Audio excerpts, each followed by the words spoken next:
toujours le bonheur et la grâce m'accompagneront devant sa face, dans sa présence, tellement de joie, tellement de joie. Pour la vie, n'est-ce pas, de nos frères et sœurs, je remercie le Seigneur pour toutes vos vies, n'est-ce pas? Je remercie le Seigneur pour tout ce qu'il fait au milieu de nous. Nous savons tous que nous sortons des familles. Nous sortons tous des familles. Et nous avons tous des frères et des sœurs biologiques. Nous avons tous des frères et des sœurs biologiques. Et nous savons tous comment l'Éternel nous a mis à part parmi nos frères et sœurs. Il nous a seulement mis à part. De la même façon que nous souffrons et que nous nous retenons, c'est seulement parce que le moment viendra où nous allons jouir du fruit de tous les sacrifices que nous faisons. J'ai partagé une vidéo avec votre sœur cette semaine et c'est une vidéo qui est sur Internet.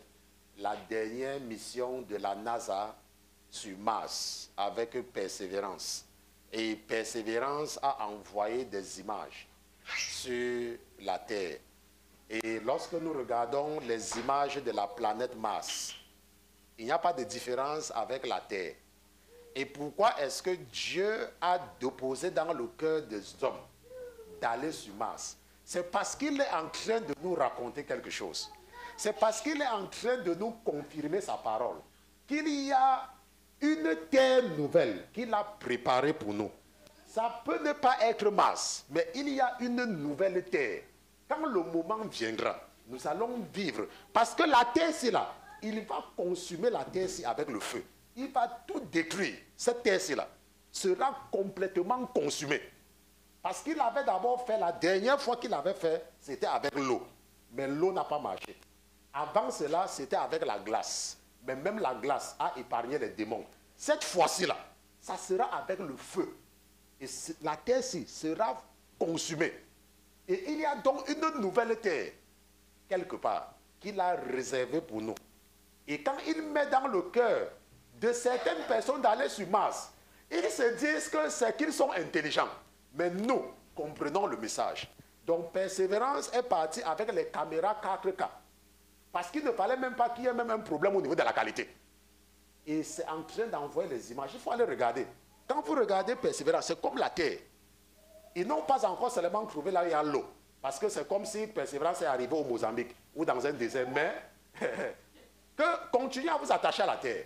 La Terre, c'est là. Le terrain, les maisons que les gens sont en train de chercher. C'est le feu qui va tout consumer. La Bible dit qu'il a vu la nouvelle terre descendre comme une épouse parée pour qui?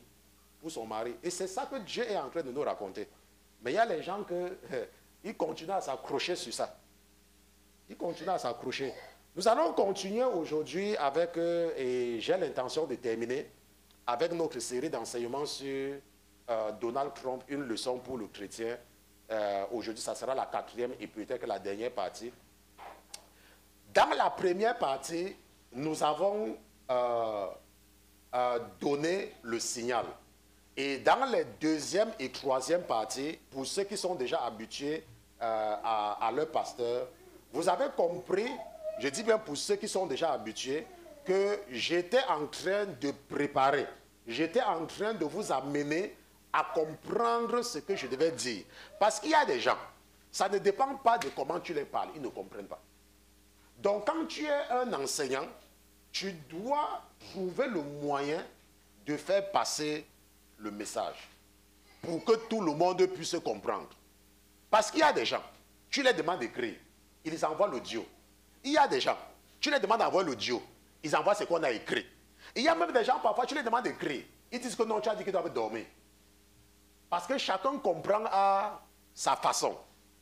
Et moi, donc, parfois, quand je sais qu'un sujet est difficile, je m'arrange toujours à préparer le terrain pour que les gens puissent comprendre. Quand je vais maintenant frapper sur l'objectif. Sinon, ça ne sert à rien de parler, et puis les gens ne comprennent pas. OK? Dans la première partie, c'est pour ceux qui suivent ça depuis, Nous avons vu quelques définitions. La définition de vin. Ok, nous avons vu que quand on dit que quelque chose est vin, c'est quelque chose qui est dégarni, où rien ne pousse. Nous avons également, n'est-ce pas, fait un rappel sur l'élection de Donald Trump. Nous avons vu cela. Je ne vais pas revenir là-dessus, parce que je veux que nous terminons aujourd'hui. Et nous avons également vu que tous les hommes de Dieu ne sont pas des pasteurs. Nous avons vu cela. Nous avons compris qu'il y a des oins de l'Éternel qui ne sont pas des pasteurs. Et nous avons également compris qu'il y a ce qu'on appelle les hommes de Dieu et il y a aussi ce qu'on appelle les femmes de Dieu. Il n'y a pas seulement les hommes de Dieu. Parce qu'il y a les gens parfois qui pensent que comme il n'y a que les hommes qui sont des pasteurs, ça veut dire qu'il n'y a que les hommes qui doivent faire passer le message de l'évangile. Non. Même les femmes, Dieu a choisi certaines femmes pour faire son travail. Mais il a seulement exclu les femmes du sacerdoce. Il s'est arrangé pour qu'elles n'en fassent pas partie, c'est tout. Mais une femme peut bien amener quelqu'un à Jésus. Une femme peut bien œuvrer pour l'œuvre du royaume. Très bien même. Et il y a même les femmes qui font même mieux que les hommes. Les femmes, beaucoup de femmes même. N'est-ce pas? Moi, c'est une femme qui m'a amené au Seigneur. Ce n'est pas un homme. Mais en ce qui concerne le sacrifice, Dieu ne veut pas voir une femme là-bas. Okay? Il a dit que c'est Aaron et ses fils.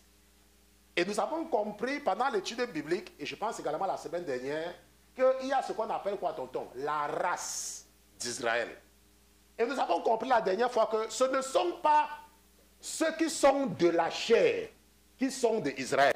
Et j'ai tellement insisté là-dessus la dernière fois. Et je pense que pendant près de 40 minutes, c'est ce que j'essaie de vous amener à comprendre. N'est-ce pas? Qu'il y a la race. Et la dernière fois également, nous avons compris que quoi? Que les lois de l'esprit, c'est vrai que ça avait été donné dans le désert. Mais nous avons compris que ce n'était pas seulement pour eux. Ce n'était pas seulement pour eux. C'était également pour ceux qui devaient naître. Nous avons compris cela. OK? Maintenant, nous avons également compris beaucoup de choses. Ce que nous allons comprendre aujourd'hui, et le frère Pierre, avant d'avancer, va nous aider là-dessus. Tonton Pierre, notre passage de base. Nous allons repartir, nous allons voir notre passage de base. Jacques chapitre 1.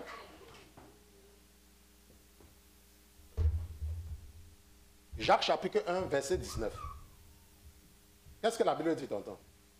Ainsi, mes frères bien-aimés, que tout homme soit prompt à écouter. Que tout homme soit prompt à écouter.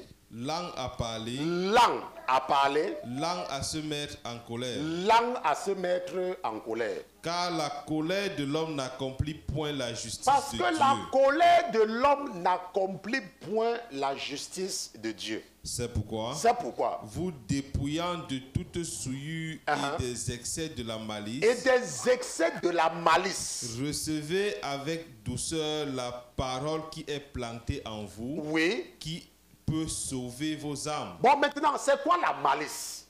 La Bible dit que quoi? Que nous devons nous dépouiller de tout excès de malice. C'est quoi la malice?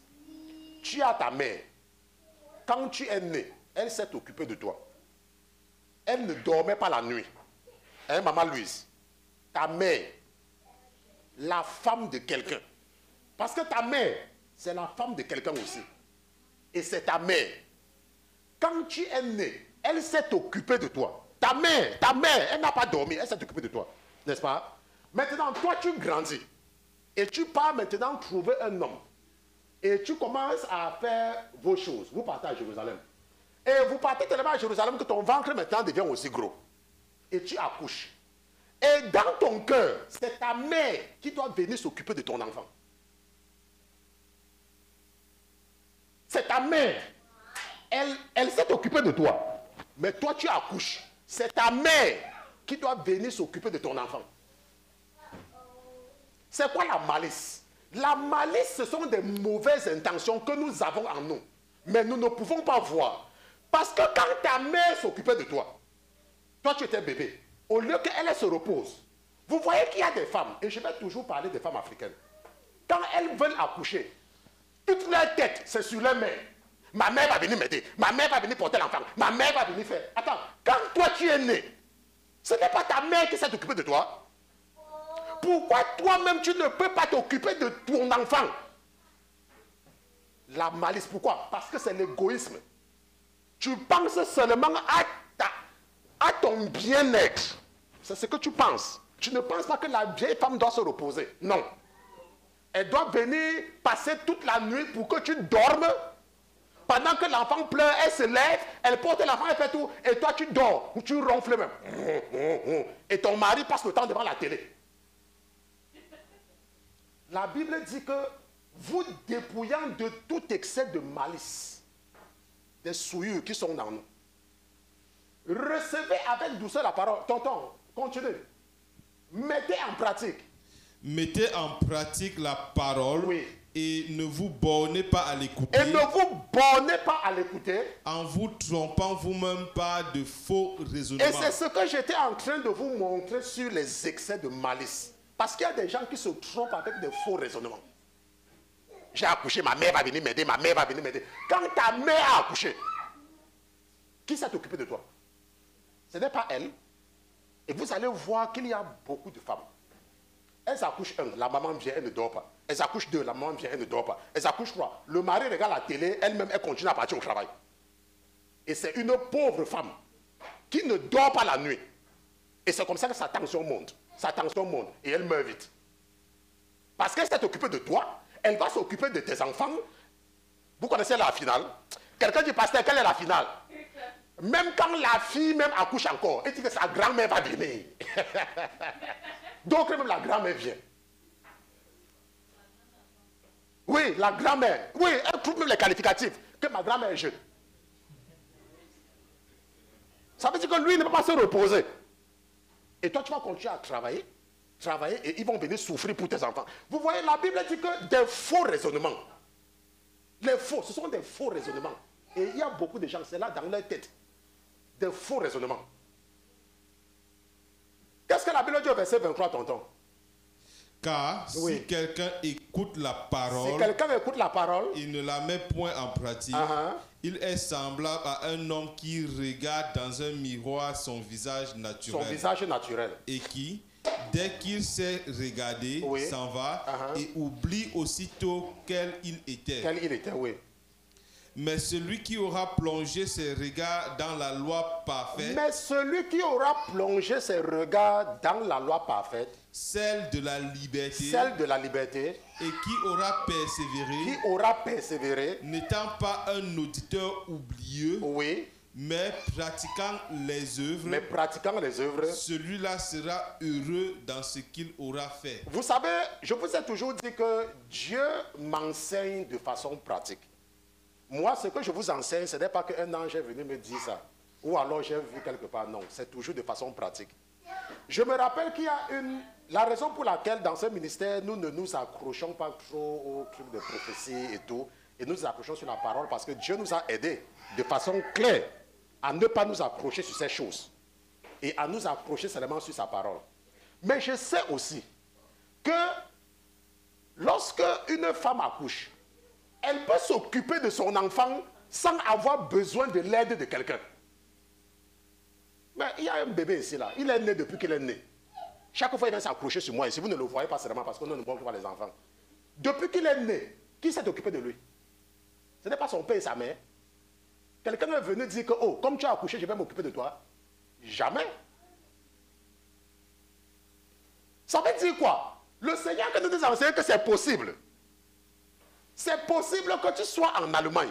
C'est possible que tu sois en France. Aux États-Unis, n'importe où. Tu accouches ton enfant avec ton mari. Vous vous en occupez sans personne à côté de vous. Parce que c'est votre responsabilité. Ce n'est pas la responsabilité de quelqu'un. Mais il y a des gens qui pensent que leurs parents sont obligés. Mais Dieu s'est arrangé pour nous aider à comprendre. Cet enfant a déjà 1 an.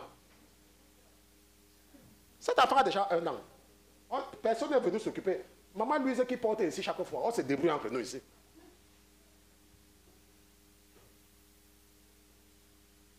Je ne sais même pas à qui ça s'adresse. Ça s'adresse à qui, tonton Pierre? Je ne sais même pas à qui ça s'adresse. Terminons avec le verset 26. Si quelqu'un d'entre vous pense être religieux, donc si quelqu'un d'entre vous pense être religieux, et ne tient point sa langue en bride, mais trompe son cœur, la religion d'un tel homme est vaine. La religion d'un tel homme est vaine. C'est ça surtout qui nous a inspiré pour cette série d'enseignements. Maintenant, nous avons compris ce que c'est que vin. Nous avons vu la définition de vin. Ok? Et nous avons compris que Dieu peut mettre n'importe qui, n'importe où. Nous avons vu cela. Qu'il peut mettre n'importe qui, n'importe où. Maintenant, ce que nous avons fait pendant les 2 dernières semaines, c'était pour vous aider à comprendre qu'il ne faut pas confondre l'onction avec la loi. Je ne sais pas si vous comprenez. Les lois spirituelles ont une précédence, sont au-dessus de l'onction.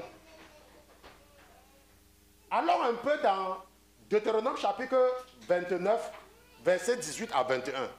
Et nous avons insisté là la dernière fois. Deutéronome chapitre 29. Et on va passer par mon verset favori. On revient, mais on lit à partir du verset 18. Maintenant, qu'est-ce que la Bible dit, tonton Pierre? Qu'il n'y ait parmi vous ni homme. Qu'il n'y ait parmi vous ni homme. Ni femme. Ni femme. Ni famille. Ni famille. Ni tribu. Ni tribu. Qui détourne aujourd'hui son cœur de l'Éternel notre Dieu. Oui. Pour aller servir les dieux de ces nations. Pour aller servir les dieux de ces nations. Qu'il n'y ait point parmi vous de racines qui produisent du poison et de l'absinthe. Et de l'absinthe, oui. Et que nul, tonton Pierre, en entendant les paroles de cette imprécation, tonton Pierre, la Bible dit que, et certainement que le frère Pierre va partager mon écran au niveau de la régie, n'est-ce pas, mon épouse, la Bible dit que nul,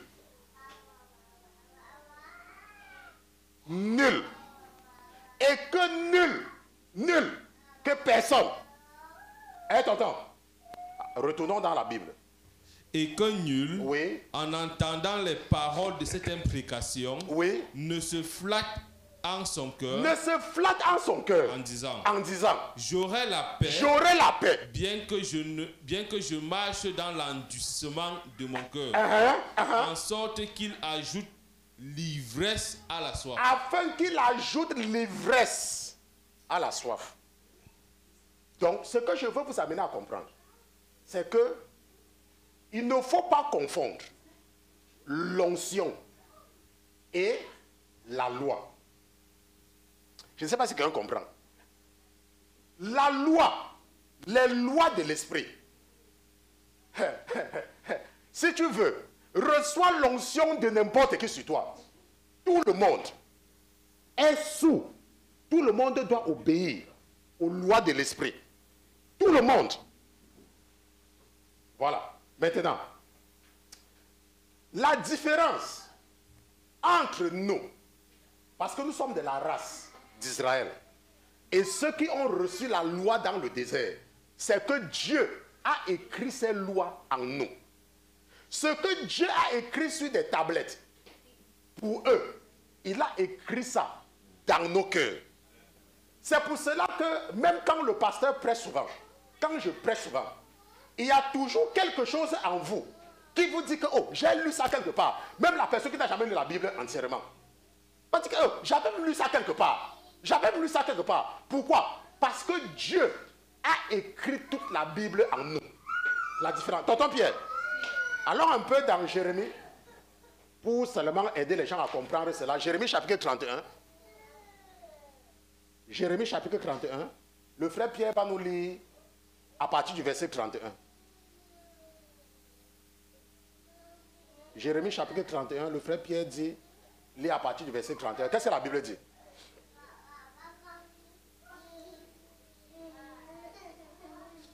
Amen. Oui. Amen. Voici les jours viennent. Voici les jours viennent. Dit l'Éternel. Dit l'Éternel. Que je traiterai une alliance nouvelle avec la maison d'Israël. Avec la maison d'Israël. Avec la maison de Juda. Maintenant, mais nous avons vu qu'il y a une race. La race, on parle ici de la race, n'est-ce pas? Ce n'est pas que Parce qu'il dit que les jours viennent où je traiterai une nouvelle alliance. Ok? Où je traiterai une nouvelle alliance. Maintenant, tonton, qu'est-ce qu'il dit au verset 32? Non comme l'alliance que je traitais avec leur père. Oui, non comme, pas comme ça. Ok, pas comme l'alliance là. Oui. Au jour où je l'ai pris par la main pour les faire sortir du pays d'Égypte. Oui, pas comme cette alliance là. Alliance qu'ils ont violée. Alliance qu'ils ont violée. Et toutefois, oui. J'avais été pour eux un époux, dit l'Éternel. Un époux, dit l'Éternel, oui. Verset 33. Mais c'est ici l'alliance que je traiterai avec la maison d'Israël. Maintenant, la Bible dit que mais c'est ici la nouvelle alliance. C'est ici. Maintenant, il faut toujours vous rappeler qu'il y a la race d'Israël. Ok? Il faut toujours. Maintenant, voici maintenant l'alliance que je vais traiter avec la maison d'Israël. Après quoi, tonton? Je mettrai ma loi au-dedans d'eux. Je mettrai ma loi au-dedans d'eux. Je mettrai ma loi. Oui. Et je l'écrirai dans leur cœur. Je l'écrirai dans leur cœur. Et je serai leur Dieu. Je serai leur Dieu. Et ils seront mon peuple. Et ils seront mon peuple. C'est pour cela que vous allez voir, même dans tous nos forums, il y a les gens qui ne savent pas écrire le français. Mais qui comprennent tout ce que le pasteur dit.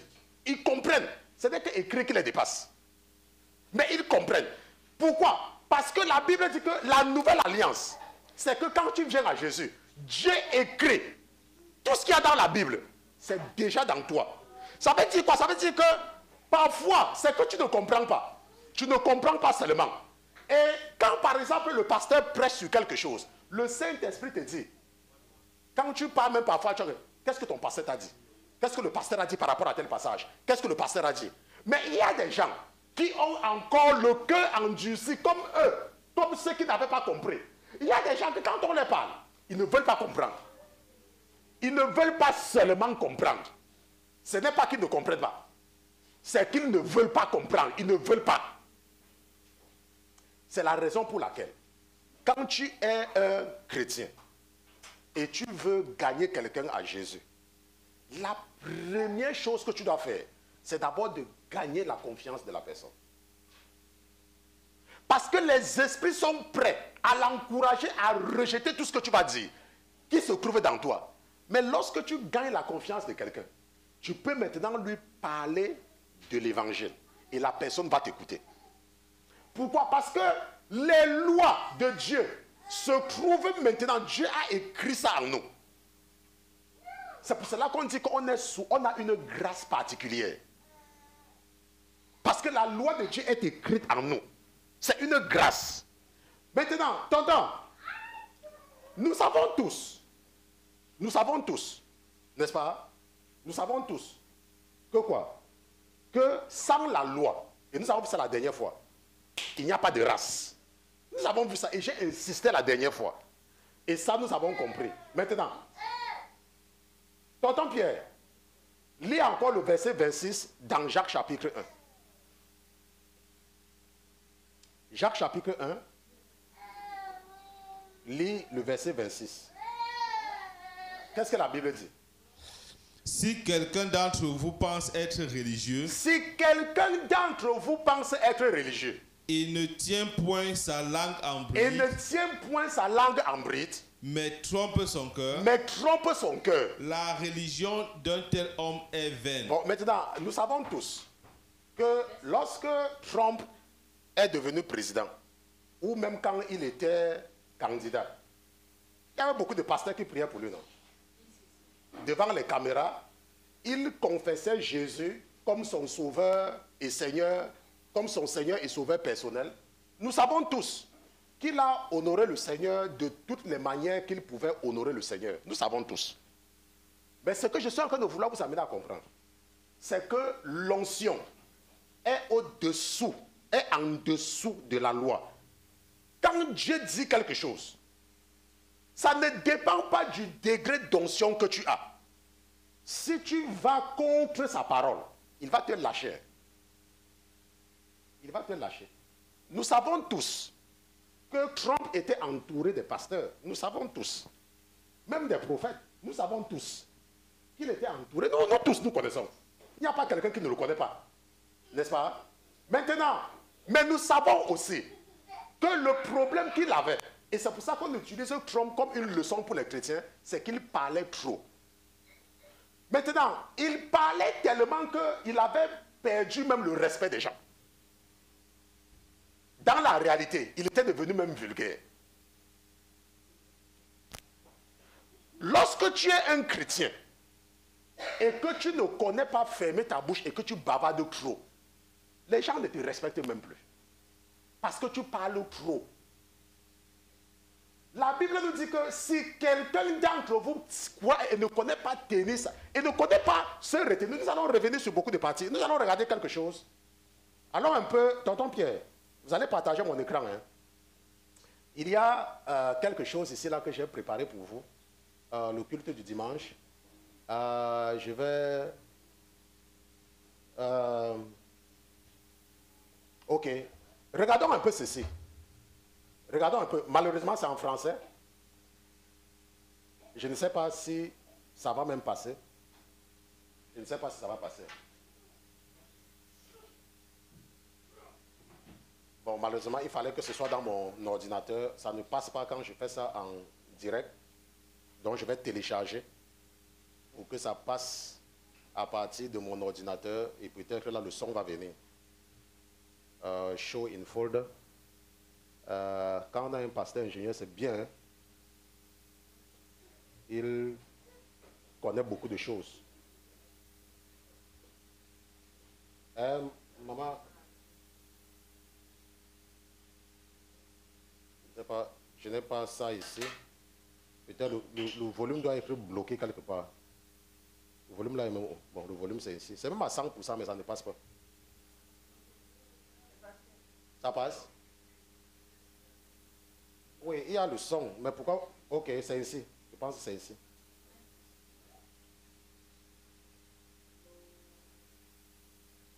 Bon, ici, le volume est seulement bas. Ok, vous deviez comprendre, mais le volume est seulement bas. Le volume est bas pour que vous puissiez comprendre. Bon, maintenant, dans cette vidéo, en fait, ce que je voulais vous montrer, c'est que il y a un journaliste qui lui a dit quelque chose, n'est-ce pas? Il lui avait dit quelque chose, et il a dit à ce journaliste que ne parle plus au président comme ça. Et ne tente plus jamais de parler au président des États-Unis comme ça. N'est-ce pas? Vous, je ne sais pas, les gens ont suivi ça, c'est ce que je voulais vous montrer. Parce que le journaliste lui avait dit quelque chose concernant les élections. Et il a dit au journaliste que ne parle plus jamais au président comme ça, que ne me parle plus jamais comme ça.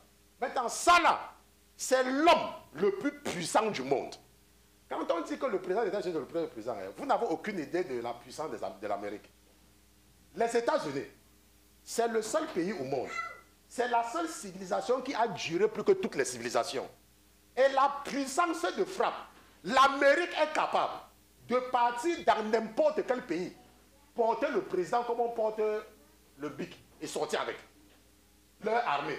L'armée américaine est tellement puissante qu'elle peut partir porter n'importe quel président sur son lit et venir avec, puisqu'il voit tout ce qui se passe.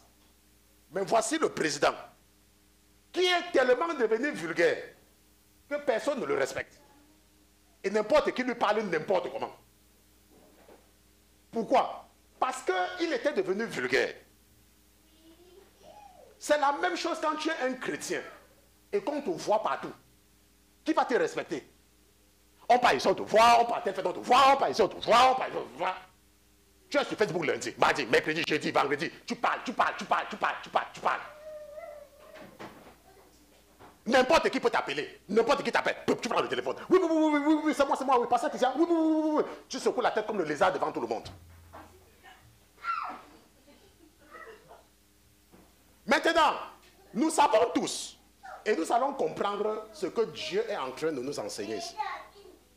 Prenons un peu, je vais vous donner l'exemple de quelques présidents qui ont subi le même sort. Il y avait un monsieur en Côte d'Ivoire, Laurent Gbagbo. Il parlait trop. Nous savons ce qui lui est arrivé, non? Quand tu ouvrais la télé, il était là-bas. Tu ouvrais la télé ici, il était là-bas. Tu ouvrais la télé ici, il passait le temps à bavarder. Qu'est-ce qui s'est passé? On est parti dans son palais, on l'a pêché comme on pêche la souris, et on est parti le mettre en prison chez les Blancs. Pourquoi? Parce qu'il parlait trop. Lorsque tu es un chrétien, ou une chrétienne qui parle trop, il y a des gens, c'est l'esprit qui est en train de me souffler là maintenant, surtout les mamans avec les enfants. Hey, mon fils est sorti premier. Non, mon fils. Ah, mon fils, ma fille, non, ma fille est intelligente. Non, la maîtresse de ma fille m'appelle que tous les jours pour me dire comment ma fille est intelligente. Il faut entendre sa bouche. Il y a même certaines femmes, elles prennent la photo de leurs enfants, elles mettent ça comme la photo de leur profil. Quand l'enfant commence à avoir les maux de tête, oh pasteur, ma fille a les maux de tête. Pasteur, attendez, lorsque tu mets la photo, est-ce que je vais voir ce qu'il y a dans mon téléphone d'abord, avant de partager avec vous. Parce que il y a les gens qui aiment trop, qui aiment trop regarder les choses des gens. Bon, ça va, il n'y a que le frère Steph qu'on va voir, donc ce n'est pas grave. Donc lui là, si on voit, il y a les gens que je protège, d'autres personnes. Regardons un peu. Tonton Pierre, regardons ça dans mon... Non, regardons ça ici, je n'ai pas encore configuré. Lorsque tu mets ton téléphone, lorsque tu mets une photo, pour les ignorants, les mamans ignorantes qui ne comprennent pas ce qu'on leur dit là, vous voyez la photo-ci là, la photo-ci, n'est-ce pas? Vous voyez la photo-ci là, ici là, si je passe sur la photo de profil, la photo-ci, n'est-ce pas? Je peux télécharger ça. C'est téléchargeable. Cette photo qui dit Ésaïe 61, je peux télécharger. Lorsque tu publies quelque chose sur les réseaux sociaux, si tu mets la photo de ton enfant, quelqu'un peut télécharger ça. Maintenant, si la personne télécharge, ça sera pour faire quoi avec? Ça sera pour aller prier avec. Est-ce que quelqu'un peut, parce que la personne t'aime tellement que la personne va télécharger la photo de l'enfant pour prier avec, ça sera pour amener chez le marabout. Ça sera pour amener chez le marabout. Quand tu mets la photo de ton enfant sur Facebook, quand tu mets ta photo de ton enfant comme ton profil sur WhatsApp, les gens qui ne t'aiment pas et qui ne vont jamais te dire qu'ils ne t'aiment pas, vont télécharger ça pour amener chercher les marabouts. Et l'enfant, un temps, tu vas voir, ton enfant est intelligent. Ton enfant est intelligent, arrive à un moment donné. Oh, je ne sais pas ce qui arrive à mon enfant. L'enfant, c'est qui était mon avenir là. L'enfant là qui était mon avenir là. Je ne sais pas ce qui est venu à l'enfant là. Le bavardage. Il y a des chrétiens qui bavardent. Il y a des parents que quand ils ont déjà bu leur bière au bar et ils n'ont plus rien à dire et ils veulent qu'on les achète une autre bière, ils commencent seulement à parler sur leurs enfants. Parce qu'ils veulent que même le barman achète la bière. Que pardon, raconte-nous. Maintenant, nous savons aussi, il y avait aussi un président en France. Pour ceux qui se rappellent, il s'appelait Sarkozy. Il parlait. Tu ouvres la télé, il est là. Tu fermes la télé, il est là. Tu dors même, il est là. Il est où? Il est où? Maintenant, prenons maintenant l'opposé. Pour vous amener à comprendre comment le silence. Quand tu es un chrétien et que tu ne bavardes pas trop et que tu n'es pas vulgaire, le matin, on te voit. À midi, on te voit. Le soir, on te voit, machin. Lorsque tu deviens vulgaire, laisse-moi te dire, les gens ne te respectent plus. Parce que tu es vulgaire. Même si quelqu'un a même un problème de prière sérieux, la personne ne peut pas venir te voir. Un jour, il y a ma fille, je ne sais pas si c'est ma fille ou c'est mon épouse, elle me parlait d'un... Il y a un type qui est sur les réseaux, sur Facebook. Quand il est en live, j'entendais. Connectez-vous, partagez. Après un jour, je lui ai demandé que le type, c'est tout le temps, c'est partager. Connectez-vous. Lui, il lit la Bible quand?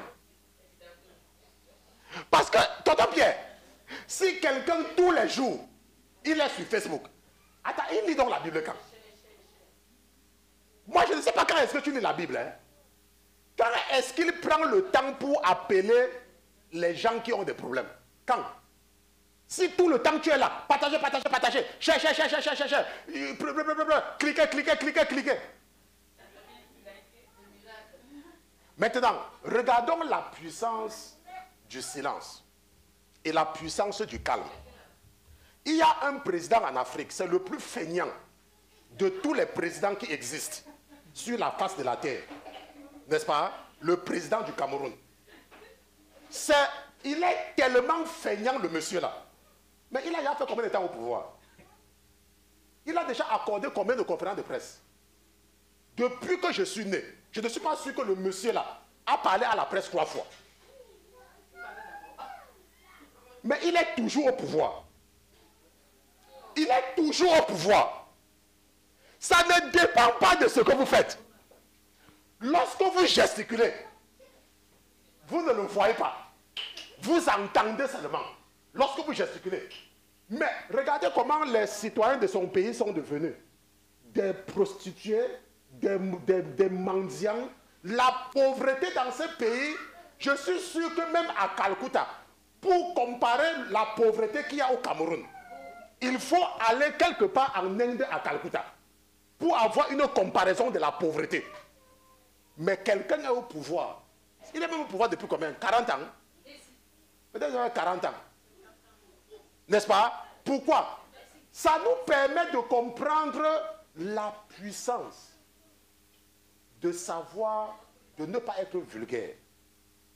Et nous allons partir dans la parole. Hein. C'est vrai. Hein. Ce n'est pas quelque chose que Dieu est seulement en train de nous raconter quelque chose. Hein. Prenons un peu le cas de la reine d'Angleterre. La mémé. La mémé ne parlait jamais. Oh. La mémé, personne ne la voit jamais. Oh. Le jour que la reine Elisabeth donne même une... Quand elle parle, ça devient un événement. La reine a parlé. Qu'est-ce que la reine a dit? Pourquoi? Parce qu'elle n'est pas vulgaire. Donc quand la reine ouvre la bouche, toutes les presses du monde entier vont mettre ça en premier. Pourquoi? Parce que la reine ne parle pratiquement jamais. Même quand elle reçoit les présidents, c'est toujours... Les présidents vont sortir faire la conférence. Hein. Mais elle va rester dans son palais. Aucun elle ne parle avec personne. Elle est reine depuis combien d'années? Depuis des années, plus de 40 ans même. Peut-être même 60 ans qu'elle est reine. 60 ans, combien? 50 ans. À la vingtaine. Elle a 90 ans combien? Elle est reine depuis. Elle ne parle pas. Maintenant, tonton Pierre, qu'est-ce que la loi dit? Qu'est-ce que la loi dit? Nous allons partir dans la parole. Seulement parce que nous voulons confirmer ce que la parole dit. Tonton Pierre, Proverbe chapitre 17, verset 27. Proverbe chapitre 17, verset 27. On va terminer aujourd'hui. Ne vous dérangez pas. Proverbe chapitre 17, verset 27. Qu'est-ce que la Bible dit, tonton? L'homme retenu dans ses paroles connaît la prudence. Maintenant, comme ceux qui sont ici là n'ont pas mon écran, je vais partager mon écran, ok? Maintenant, la Bible dit, verset 27, la Bible dit que l'homme retenu dans ses paroles connaît la prudence. Et quoi? Et celui qui est d'un esprit froid en un homme entendu. Est un homme entendu. Est un homme entendu. L'homme retenu dans ses paroles connaît la prudence. Et la Bible dit que celui qui est d'un esprit froid, quand tu es un président, tu n'as pas besoin de réagir du tic au tac. Tu n'en as vraiment pas besoin. Pourquoi? Parce que tu as de l'autorité. Tu as de l'autorité. Tu n'as pas besoin que quelqu'un a toussé le matin. Tu viens de voir la presse et dire que tel a toussé contre moi. Tu n'as pas besoin de ça. Parce que tu as de l'autorité. Tu es président. Et tu peux agir sans que personne ne sache ce que tu es en train de faire. La Bible dit que quoi? Lis ici. L'insensé même passe pour sage quand il se tait. La Bible dit que l'insensé passe pour sage quand il se tait. Et celui qui ferme les lèvres fait quoi? Et celui qui ferme ses lèvres est un homme intelligent. Et celui qui ferme ses lèvres est un homme intelligent. La Bible dit que l'insensé même passe pour sage quand il se tait. L'insensé. Je vous ai parlé de ce feignant qui dirige un pays en Afrique. Il est là-bas, c'est un roi. Personne ne le voit jamais. La Bible dit que l'insensé même passe pour sage quand il se tait. L'insensé même. Tonton. Il y a l'autre que j'aime beaucoup. Toujours dans Proverbe. Proverbe 29, 19. Aïe! Deutéronome 29, 19. Proverbe 29, 19. L'autre aussi, hein, c'est la finale là-bas. Aïe! Tonton, ça dit quoi? Proverbe 29, 19. Proverbe 29. Proverbe, je suis dans Proverbe 29.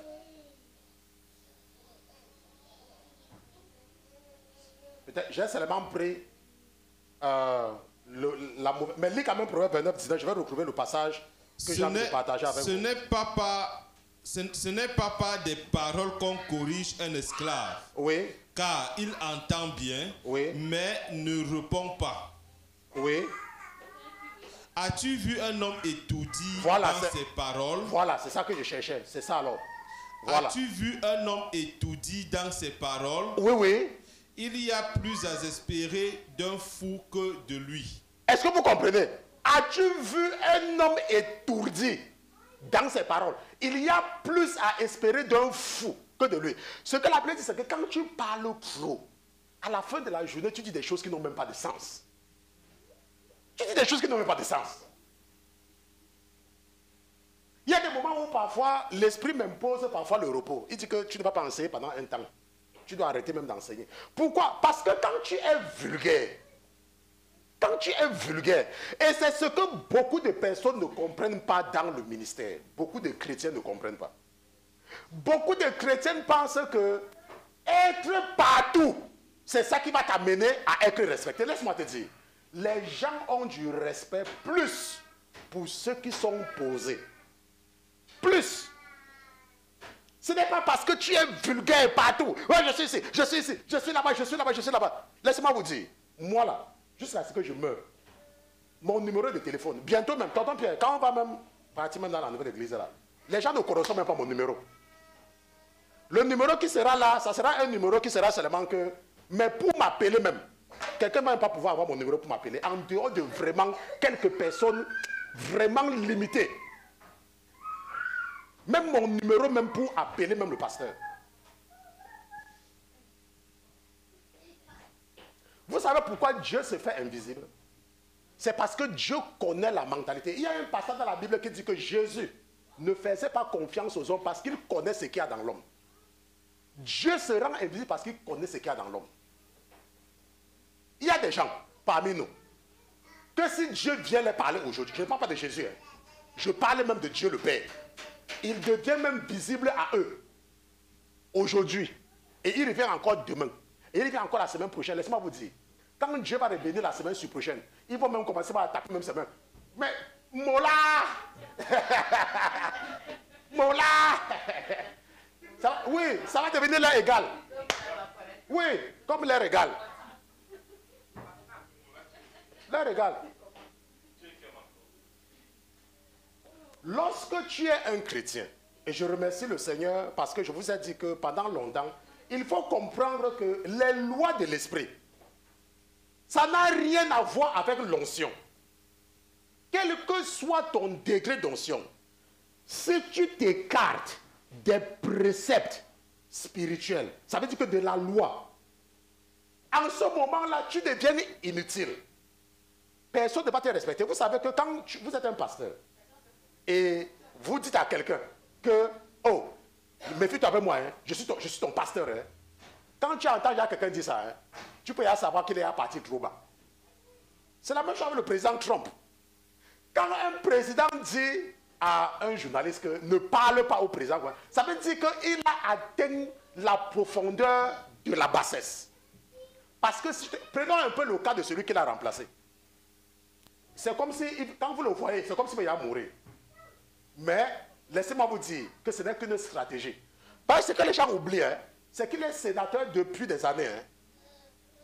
Et quand vous le voyez là, vous le voyez marcher comme quelqu'un qui va mourir là. Un jour, il a dit à un journaliste que ça fait depuis combien de temps que vous êtes en train de dire que je ne peux rien faire. Pardon, changer de langage. Il a dit que ça fait combien de temps? Même pas, vous avez dit que je ne pouvais pas. Pardon, change de type. Vous allez vous rendre compte que les gens qui ne parlent pas beaucoup, les gens qui sont calmes là, qui ne parlent pas beaucoup, c'est un principe spirituel. Hein? C'est un principe. Mais voyez les gens qui bavardent. Moi, je connais une chose, même dans le corps de Christ. Quand il y a quelqu'un que je connais qui vient vraiment, qui parle trop, moi, le Seigneur m'a enseigné que méfie-toi de la personne, c'est là. Vous connaissez les gens qui parlent beaucoup? Hey, ma soeur, quand tu chantais, ma soeur, mon cœur est dedans, ma soeur, j'ai dansé, ma soeur, demain elle t'appelle. Oh, ma soeur, quand tu as fait l'autre jour, ma soeur, franchement, quand tu as donné le passage là, hein, je suis parti. Je ne comprenais pas bien jusqu'au jour que tu as expliqué, j'ai compris, ma soeur. Oh non, ma soeur, non. Il y a l'onction de Dieu sur toi. Ma soeur, wesh, il t'appelle. Ma soeur, non, ma soeur, j'ai rêvé, ma soeur, j'ai rêvé, ma soeur. Ma soeur, quand j'ai rêvé là, j'ai vu, et tu vois, tout le temps, laisse-moi te dire. Laisse-moi te dire. Demande à Dieu un jour que, Seigneur, pardon, fais-moi que je parte vivre chez la soeur là. Seigneur, pardon, fais-moi que je parte vivre chez la soeur là. Tu ne vas pas rester là-bas pendant une semaine. Tu vas fuir même avant la fin de ton voyage. Les gens qui bavardent trop là. Ce que nous devons retenir en tant que chrétiens, c'est que nous devons apprendre à ne pas trop bavarder. Nous devons éviter d'être vulgaires. Lorsque tu es même une femme et que tu es vulgaire, quand un homme veut même t'épouser, vous savez ce que l'homme va faire? L'homme, quand il veut venir dans ton quartier pour la première fois, il ne connaît pas ta maison. Il ne connaît pas ta maison. Ce qu'il fait, c'est quoi? Il dit, I am looking for, ou alors je cherche telle. Il dit, ok, celle-là, celle qui est partout, tu ne l'as pas vue au carrefour. Tu ne l'as pas vue au carrefour. Il dit que non, je n'ai pas vu. C'est que tu n'as pas bien regardé. Elle est toujours en train de causer là-bas. Maintenant, le monsieur qui donne les renseignements ne savait pas que c'est ton Adam qui venait comme ça te chercher. Dès que tu penses que l'homme qui va entendre que tu es vulgaire, tu penses qu'il va encore venir te chercher. Il va dire que ça, c'est quelqu'un femme qu'on dit même qu'elle est vulgaire. Boum, parti. Même lorsque un homme est en train de chercher une femme en Afrique, et il disait à sa mère que maman, est-ce que tu peux me trouver une femme au pays? Laissez-moi vous dire que même les mamans, quand elles sont en train de chercher même une femme pour leur fils, elles regardent toujours celle-là qui est toujours à la maison. Et que personne ne voit, on ne la voit même pas souvent. Elle est toujours calme. Mais même si c'est une paresseuse, hein, viens alors voir celle qu'on voit partout, même si c'est une travailleuse. Quand la mère, même quand c'est le fils même qui est même parti, le fils dit que maman, pardon, est-ce que tu peux même partir demander celle-là qu'on voit partout là. Oui, celle-là qu'on voit partout là. Même un homme, même quand un homme est en train de vouloir partir dans une famille, et que la fille même dit que, oh papa, il y a tel là, j'ai envie de machin. On dit que, oh, c'est un gars, il est calme, hein? Il ne parle pas beaucoup.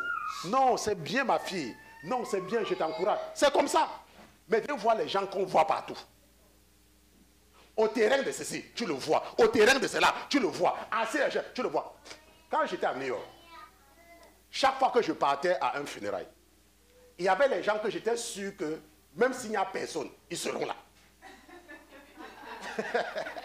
il ne manquait jamais quelque part. Et ce qui est là, c'est qu'il faut comprendre que nous sommes des chrétiens. Nous ne sommes pas du monde. Même si nous sommes dans le monde, nous ne sommes pas du monde. Et nous les chrétiens, nous devons comprendre une chose, c'est qu'il ne faut pas être vulgaire. Il faut être retenu dans ce que nous faisons en tant que chrétiens. Nous devons être retenus. Nous devons avoir de la retenue. Et une chose que l'Esprit insiste, et que je dois insister, c'est que, quel que soit ton degré d'onction, il ne faut jamais croire que tu es au-dessus de la loi. Personne n'est au-dessus de la loi. Les lois de l'Esprit s'appliquent à tout le monde. C'est d'abord... Pourquoi? Parce que nous avons vu que, tonton Pierre, je sais que tu connais le passage, c'est dans le livre de Jérémie, n'est-ce pas? Nous allons repartir là-bas. Nous allons repartir là-bas. Jérémie 31, 35. Jérémie chapitre 31. Qu'est-ce que la Bible dit? À partir du verset 35. Oui. Ainsi a dit l'Éternel. Ainsi a dit l'Éternel, oui, qui donne le soleil pour être la lumière du jour, et qui règle la lune et les étoiles pour être la lumière de la nuit, qui agite la mer, oui, et ses flottes grondent. Celui dont le nom est l'Éternel des armées. Celui dont le nom est l'Éternel des armées. Si ces lois-là viennent à cesser devant moi. Donc si ces lois-là viennent à cesser devant moi, dit l'Éternel, la race d'Israël aussi cessera d'être une nation devant moi pour toujours. Pour toujours. Si ces lois-là cessent d'exister devant moi. Maintenant, nous sommes dans un challenge de lecture pour cette année 2020. N'est-ce pas? Nous sommes dans un challenge de lecture. Alors un peu dans Galates chapitre 2, verset 10, tonton. Galates chapitre 2. On va commencer au verset 9. Oui. Qu'est-ce que la Bible dit? Amen. Jacques, oui, Céphas et Jean, qui sont regardés comme des colonnes, me donnaient à moi et à Barnabas la main d'association, oui, afin que nous allassions, oui, nous vers les gentils, et eux vers les circoncis. Et qu'est-ce qu'on va le dire? Seulement nous devions nous souvenir des pauvres. Et je me suis appliqué à le faire. Maintenant, la décision du Conseil de Jérusalem que nous voyons dans la Bible, ok? La décision du Conseil de Jérusalem est claire. C'est la décision du Conseil de Jérusalem qui nous exonère de beaucoup de choses dans la Bible. C'est selon la décision du Conseil de Jérusalem, acte chapitre 15, qu'il y a beaucoup de choses que nous ne faisons pas en tant que chrétiens. Mais le jour où cette décision a été prise, Paul a reçu une instruction de toujours se souvenir des pauvres. Maintenant, ça veut dire que quoi? Tu vas me dire que tu es un chrétien. Tu n'as rien. Mais tu as quand même l'argent pour acheter les chaussures de $200. Tu vas me dire que tu es un chrétien, tu n'as rien. Mais tu as quand même le temps d'économiser pour t'acheter des terrains. Tu vas me dire que tu n'as rien.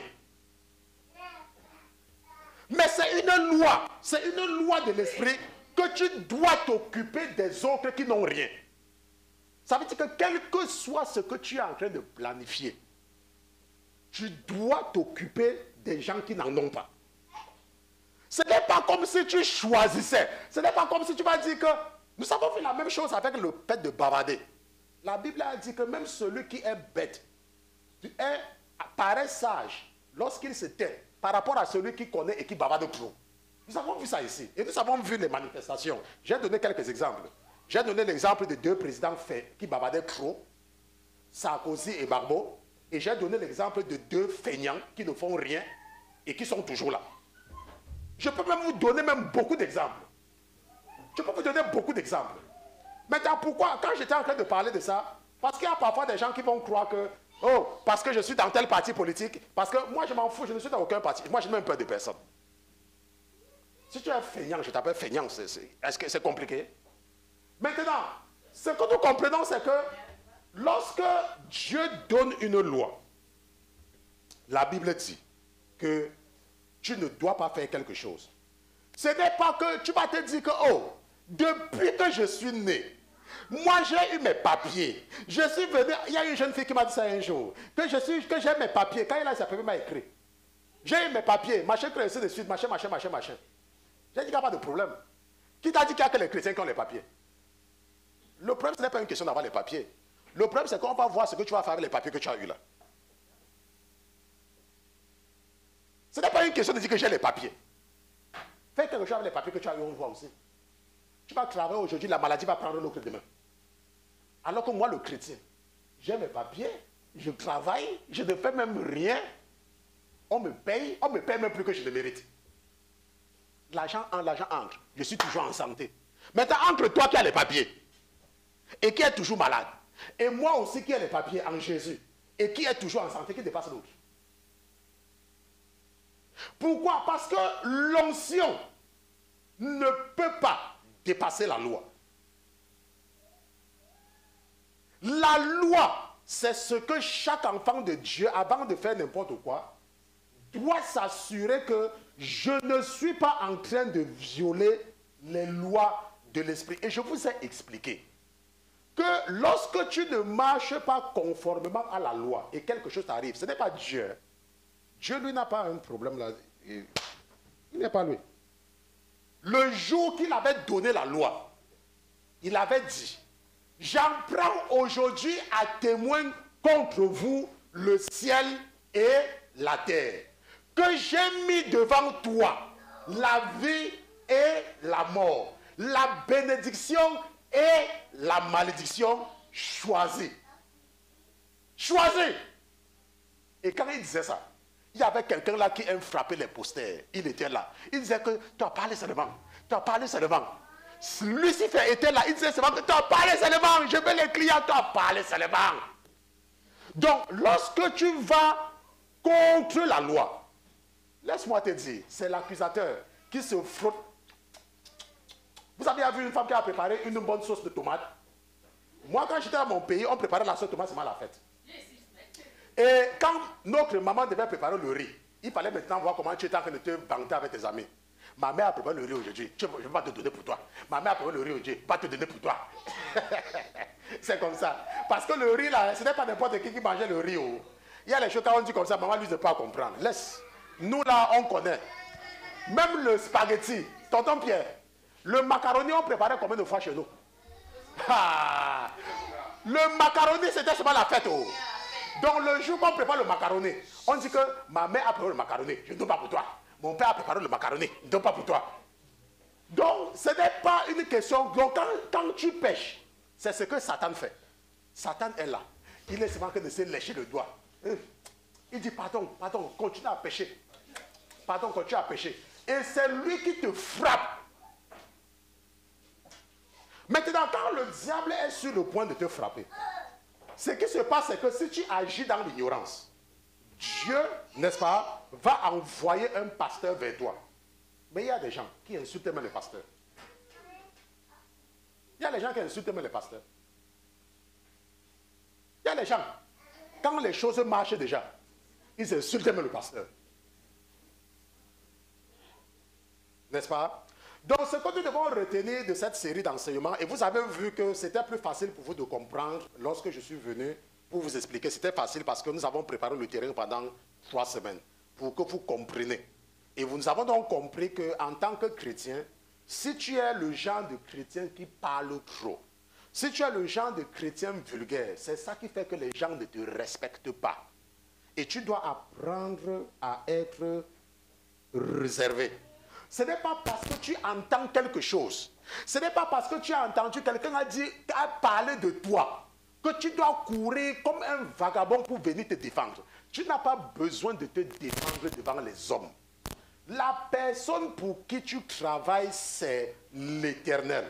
Et si tu sais que tu es à son service, quand les gens parlent mal de toi, il faut les laisser.